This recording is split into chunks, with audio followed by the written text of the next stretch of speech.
from one of Gurdjieff's classic texts called Atmabodha. He renamed it Self-Analysis and Self-Knowledge. The mind is naturally fond of pleasure. In case you were thinking that some material joy, whether it be in the form of a person, a love, a new career, a friendship, some name or fame, money, if you thought that if you could only have that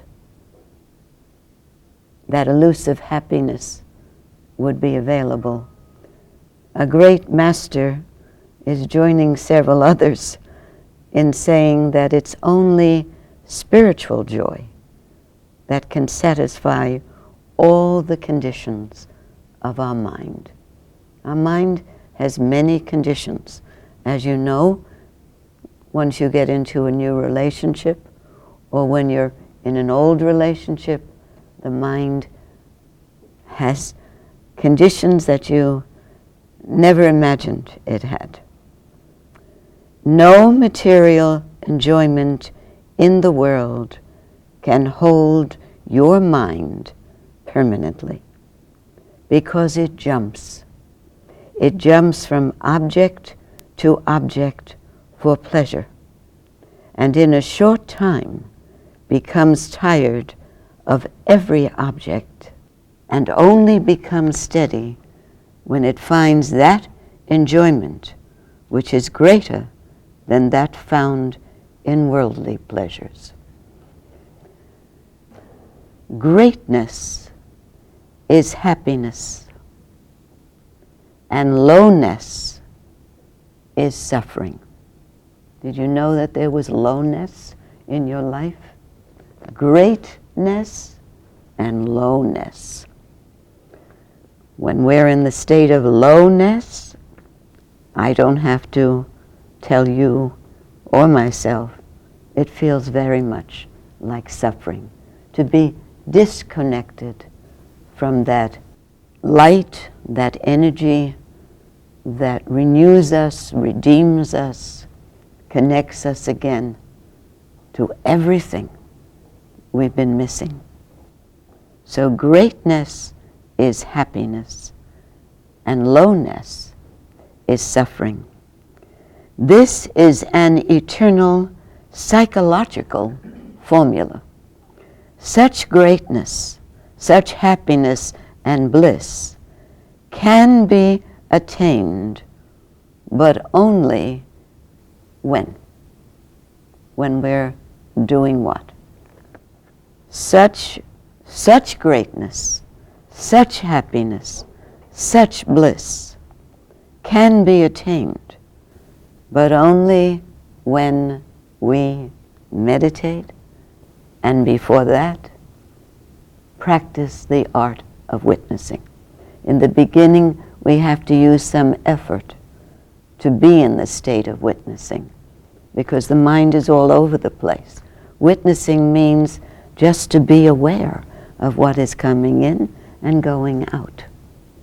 To be aware of all the perceptions that are coming in and going out around you. That witnessing clears the mind and makes you even more acutely aware of others' reactions, of your own reactions, of the effect you're having even on the atmosphere, both good and bad. To discard the desire for sensual pleasure, the mind must get a taste of self-analysis. To discard the desire. Now, some of you would say, well, I'm not sure I want to get rid of sensual desire. I like my sensual desires. Yes, I do too. I like mine and I like yours. Why did I bring flowers? Why do I light candles?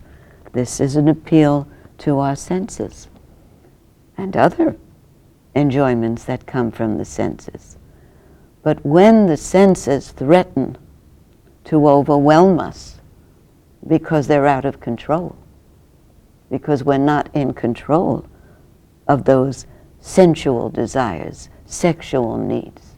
Then we need to know the art of witnessing, because what causes that loss of control over our desires are memories that come forth. Desires projected into the future, which also involves the thinking process. We're all intelligent, so we all can see easily that when that threatens to disturb our balance, our ability to work, our ability to relate in a wholesome way with someone we love, so that we're balanced, we're in harmony. But when that harmony is threatened, we will have the useful tool of witnessing, which places us in the here now. In the here now, because we are in the witnessing state, in the here now, we cannot be dwelling on the past or projecting into the future. To discard the desire for sensual pleasure, and I would say the overwhelming, harmful desire at times for sensual pleasure.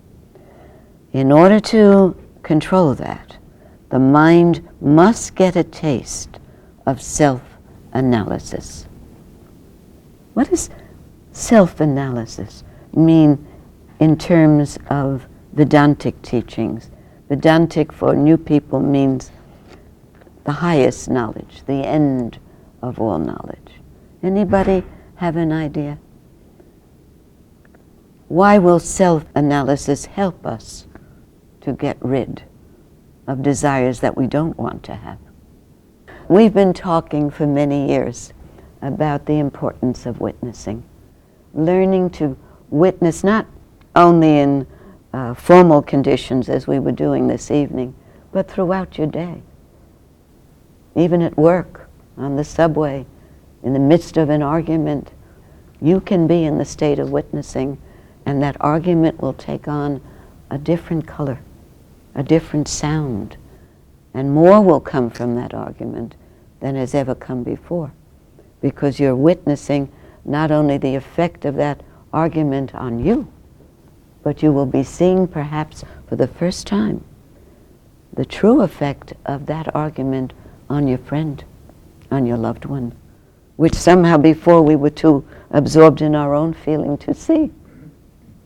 But if you have a child and you're screaming at the child, and you see the child really terrified of you, you will stop. Most of the time we're so upset about what the child did, running out in the street or something, we're not able to see.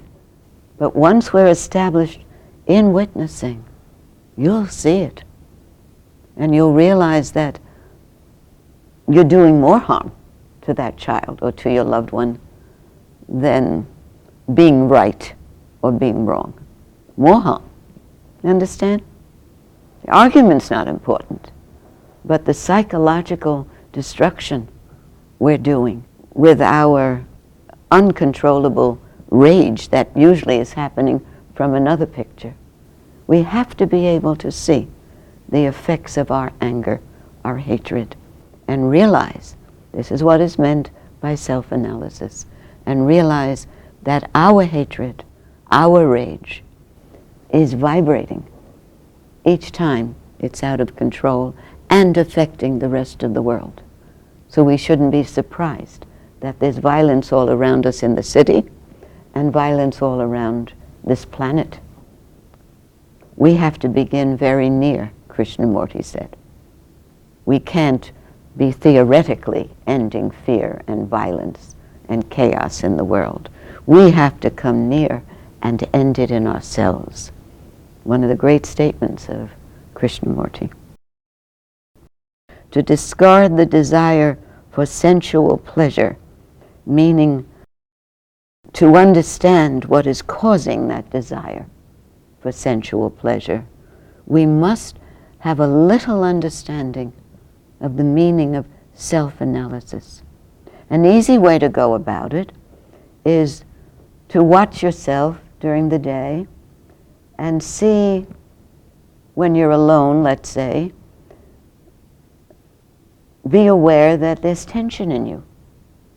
And there wasn't when you went to work in the morning, or there wasn't an hour before. I'm feeling tense. I'm feeling tight. I need to breathe. While you're observing that, observe the thoughts that are coming and going at the same time. Always we will find that it's due to some memory.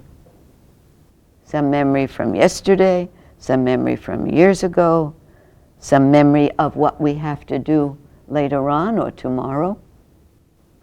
In the morning, when we first get up and we don't remember who we are or what we have to do, we're very happy, almost intoxicated with our happiness, until we remember who we are, what happened yesterday, and what will be happening, we think, later on. The trouble begins. But if we're in the witnessing state, it's transformed. I won't tell you how. It's important you find out for yourself. Being able to witness, being established in witnessing, which will happen the more you do it, gives you a weapon against your mind, against the world, against forces that we're not even consciously aware of, that are bombarding the body in the form of bad food or bad air. That also causes what Gurdjieff called psychological pollution.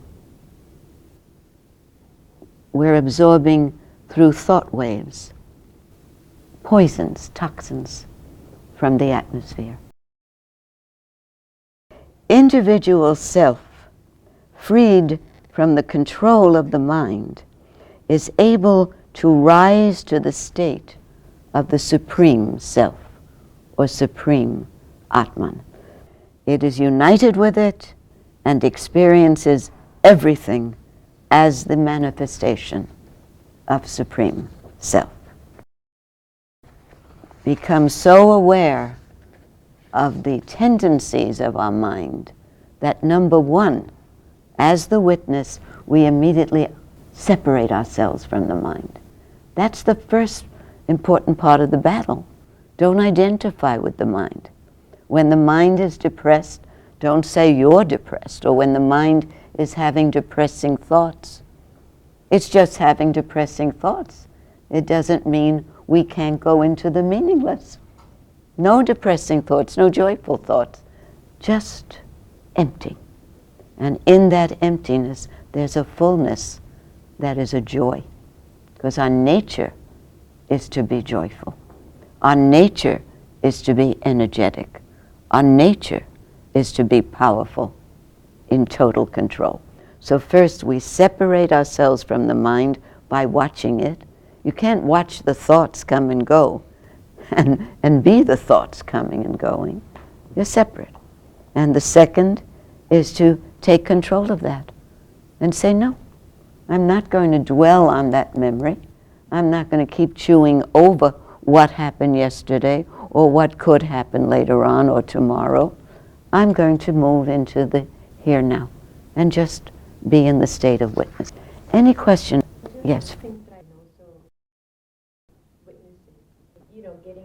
I understand.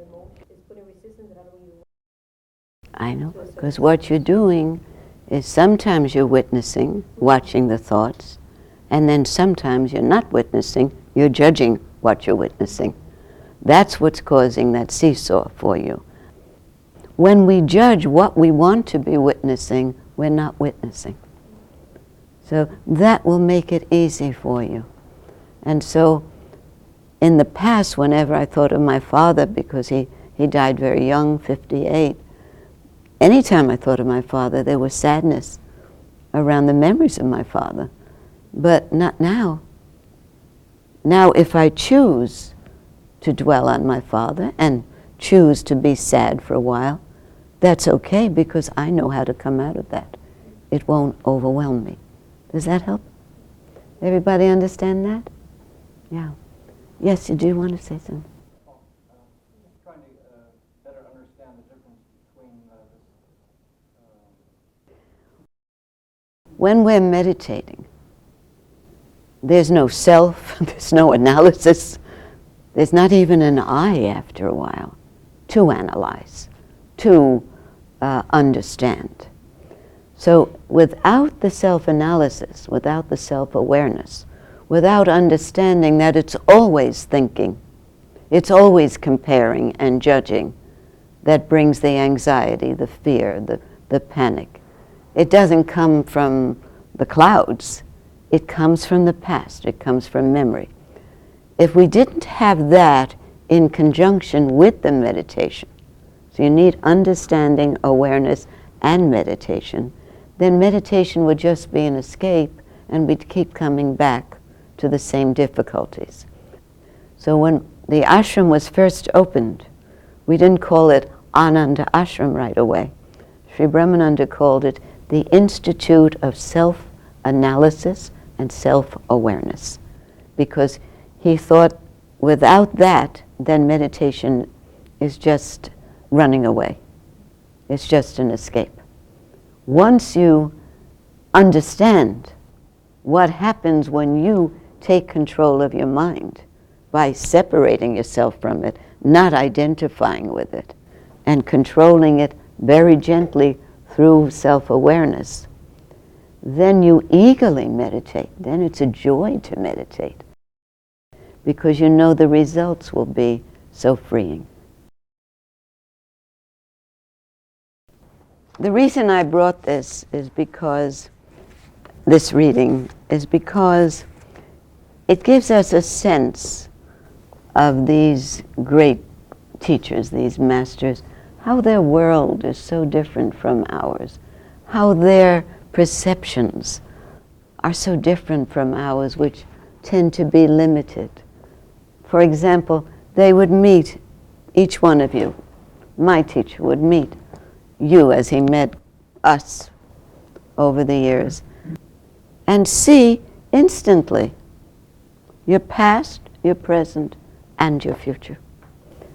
But he did not relate to us as personalities. They never do, Ramana Maharshi, Krishnamurti. They look to see how much of your light has surfaced. They look to see yourself. They don't care what bad things you did in your life or today. They want to see how close you are to a breakthrough, to a transformation. Because he said, when that breakthrough occurs, it's like being born again, twice born. It's like switching on a light switch when there's been darkness. If our life has been in darkness, when transformation occurs, it's like a light switch has been turned on. So it was such a relief to be looked at and not judged. When transformation occurs, you begin to relate and react as the great sages did. This gives you a taste of their world. I'll just read it through. I don't have to come in.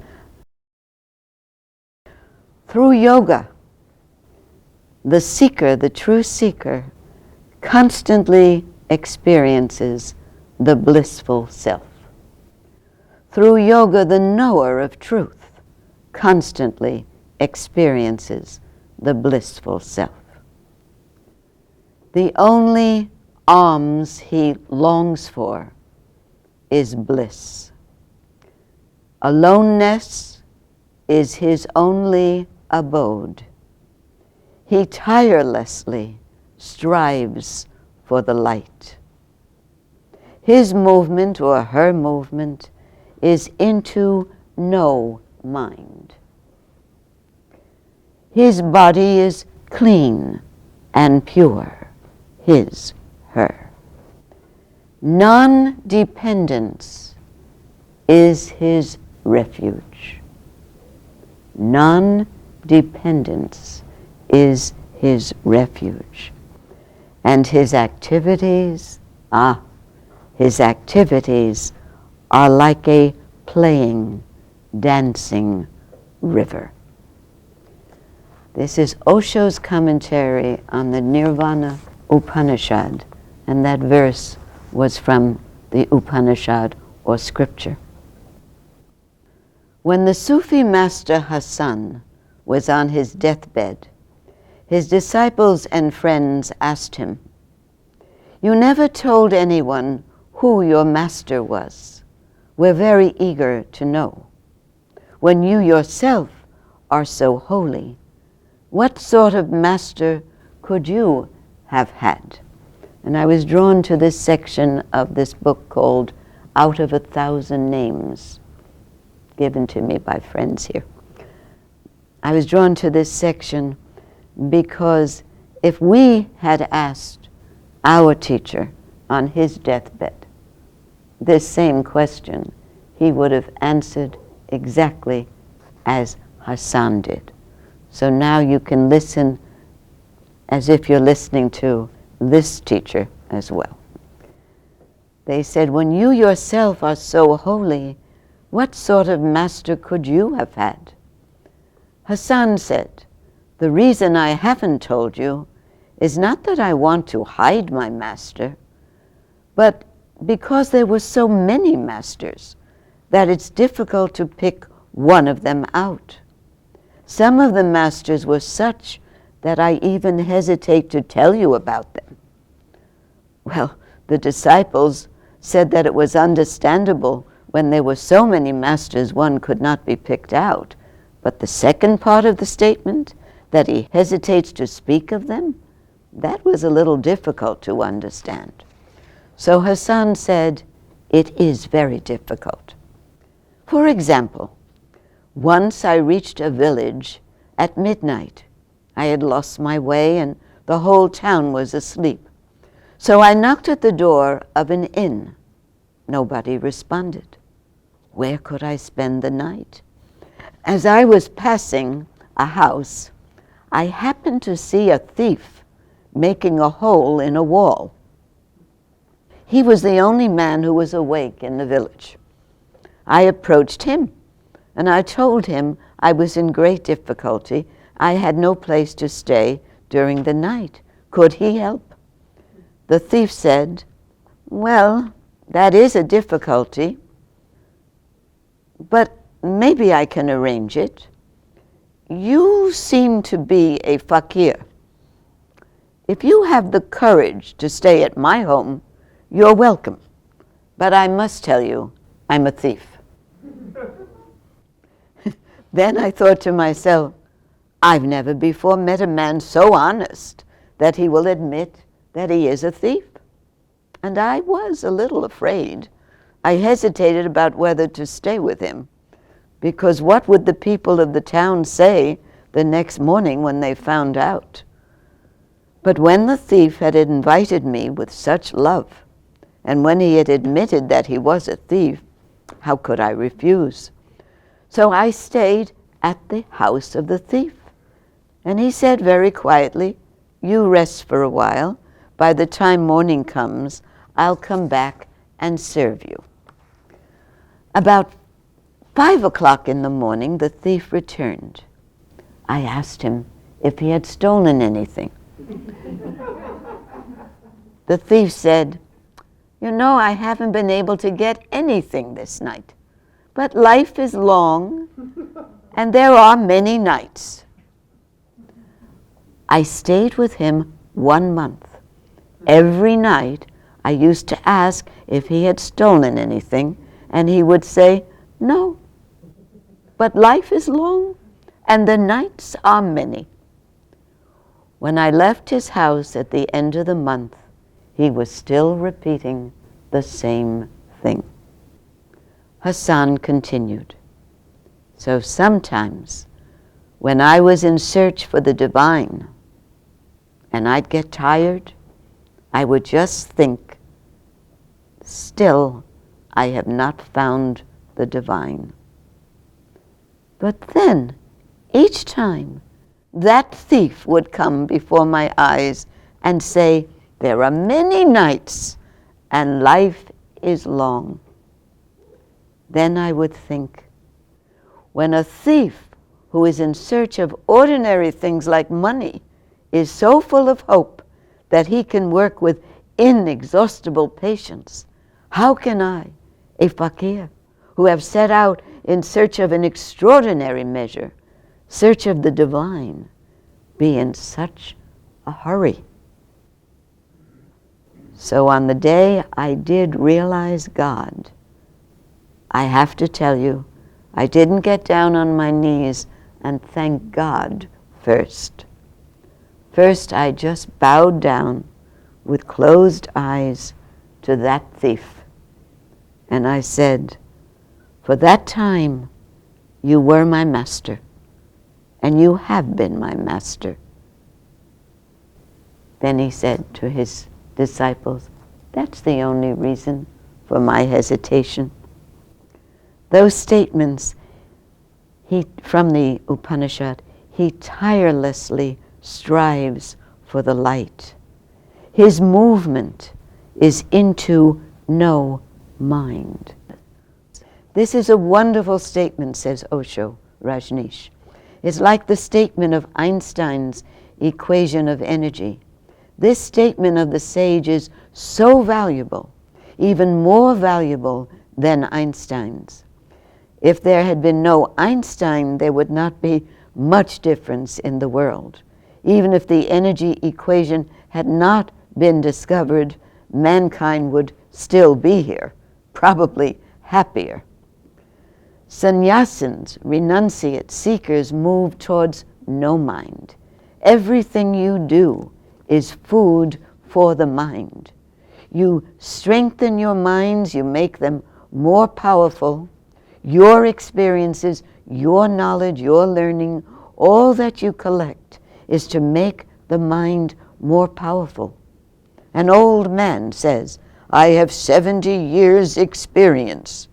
What does that mean? It means that he has a 70-year-old mind. Just as old wine is considered better, people tend to think that an old mind is also better. Just as old wine is more intoxicating, so is the old mind. The older, the more intoxicating. The consciousness of the old man does not change. It remains the same. The layers of mind circle around it, but his desires and demands remain the same.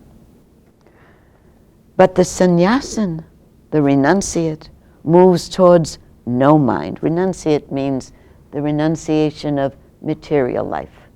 Materialism doesn't mean you don't take part in it. The renunciate, the sannyasin, moves towards no mind. The worldly man moves towards the mind. We're all born with minds, but blessed are those who die without them. We are born with minds, but unfortunate are those who die with them. If before death the mind becomes no mind, then death becomes samadhi, enlightenment. If that happens, then there is no rebirth after death. For rebirth, mind is needed, because it is mind that is taking birth. Because of unfulfilled desires, desires that could not be satisfied, it is the mind that longs for birth again and again. So when the mind itself disappears, rebirth also disappears. Then the death is total. But we die incomplete because the desiring mind lives on within. The desiring mind adopts a new body. The sannyasin, the renunciate, dies completely. He dies a total death, what we call a psychological death, which we can do every day when we agree to witness, when we agree to go into the spiritual black hole of meditation. no desire to live remains. One who dies a total death attains to a life that is eternal. What is the way to achieve this total death? It is through no mind. Slowly the mind has to be starved, weakened, dissolved, freed of the past, so that only consciousness remains. Mind must be dissolved. Consciousness is your nature, but mind is an acquisition. That's why meditation becomes more and more difficult as the world gets more civilized. The purpose of education and civilization is to train the mind. The better trained the mind becomes, the more educated and civilized a man, the more difficult it is to drop the mind, because the mind has received a long training for its survival. Your whole education, the whole effort of your political system is to strengthen the mind. You train it so that in the outside world, in the marketplace, the mind can be successful, so that in conflict, competition, and rivalry, the mind can be successful. But the sage says the reverse. He says that your mind has to be emptied, dissolved. If one wants to be a success in the world, the mind has to be trained. If the movement is towards no mind, then the mind has to be transcended. That's the balance we need in the world. But even when we clear the mind through witnessing, the discovery has been, the result has been that you function better, because you're clearing the mind of the emotional memories, issues that are dragging it down, that cloud the mind, make you less able to function. So information we need, we keep. Information that's necessary, that's not a disturbance. But we need to clear the mind when we need total freeing, so that we can come back to our job, our relationships, without the burden of the past weighing us down. If you desire the spiritual, the mind is not required at all, only no mind. For the spiritual, it doesn't matter whether mind is educated or uneducated, organized or unorganized. Mind is not required at all. So we have two lives. Sri Brahmananda, being a psychiatrist, would say we're all schizophrenics, because we live in two worlds almost at the same time. We live in the world of materialism, of time and space, name and form, but there's always the witness, sitting apart, observing your body, your personality, engaged in the world. And that's what keeps us so fresh and so young.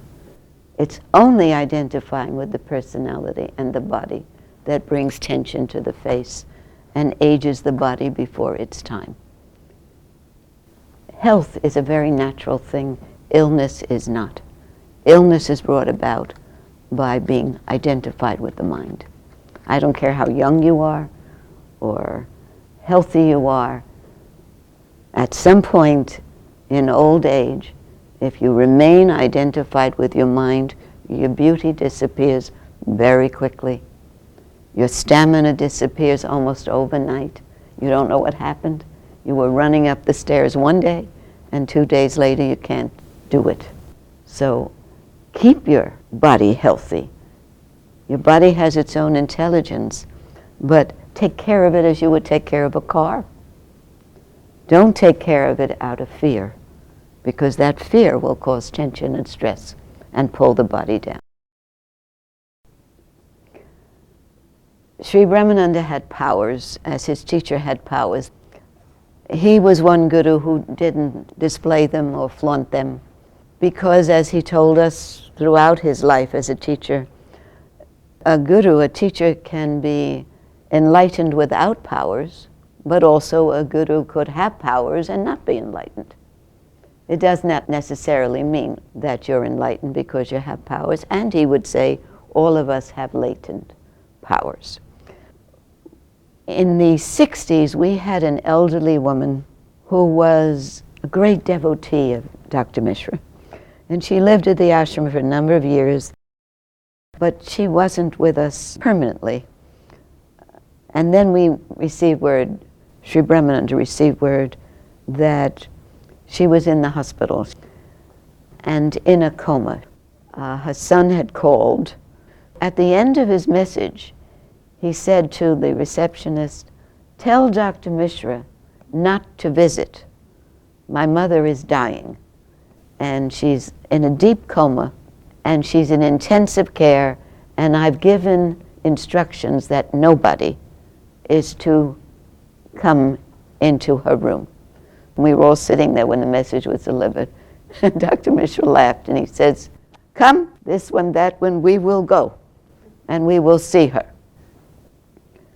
Get ready, Joan Suval, we will drive in your car, you will come." We went downtown from the ashram, forgot the hospital, and he said, there were 3 in the back of the car. "You all 3 sit. In the event police come, you will tell emergency." We had to go to emergency. Shouldn't give ticket. So we went into the hospital waiting room. We didn't know where she was. We didn't know what floor the intensive care was on. We didn't know her room number. I didn't know. So I went over and I said, "I'm here with Dr. Mishra, who's a very close friend and teacher to a patient." And I asked, and they said, "You cannot go. We have specific instructions that Dr. Mishra is not to enter her room." I said, "Okay, thank you." I turned just in time to see Dr. Mishra going up the stairs. So I thanked her. She went back to her thing, and I kind of crept over and ran after him, and he was going 2 steps at a time. And he was in great shape, because I was at least a flight or 2 behind him. He went up to the 5th floor and waited to see if I were coming, because he wanted me there, apparently. And when he saw me at the bottom of the last flight, huffing and puffing, he went, "Down there, down there." So I went up. There was nobody in the hall except the son. I went into the room.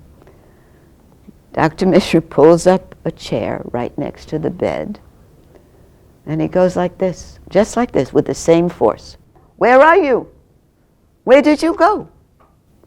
And the son, he was just at the door watching us, and he really wanted his mother to live. He wasn't a bad man at all, a loving son. "Where are you? Where did you go? You're not through yet? Come back." And again the hand came down. "Om Namah Shivaya, Om Namah Shivaya." That loud a sound. "Om Namah Shivaya, Guruji. Om Namah Shivaya." She said it 3 times. And he said, "We need you. The kitchen needs you. Come back. It's not your time. I will tell you when it's your time." She smiled at him. She didn't see me. She had eyes only for him. And she said, "I will come. I will come to ashram." He said, "All right. Joan Suval, come. We don't want parking ticket." Down the stairs he went, out the door, passing the son, by the way, who was just staring at his mother. He was just at the doorway staring at his mother, because her eyes were open. She had been in a deep coma. For all intents and purposes, she was gone. But he called the soul back to the body, because according to all the sages, soul hovers for 3 days around the body. They say a soul will not remain in a diseased body.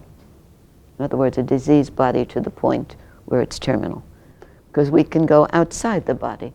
And why do we hover? Because we're accustomed to being in the body. So if you bury a body, be alert, go into witnessing. You can feel the soul around you, especially if there was love for you or you had love for the departed.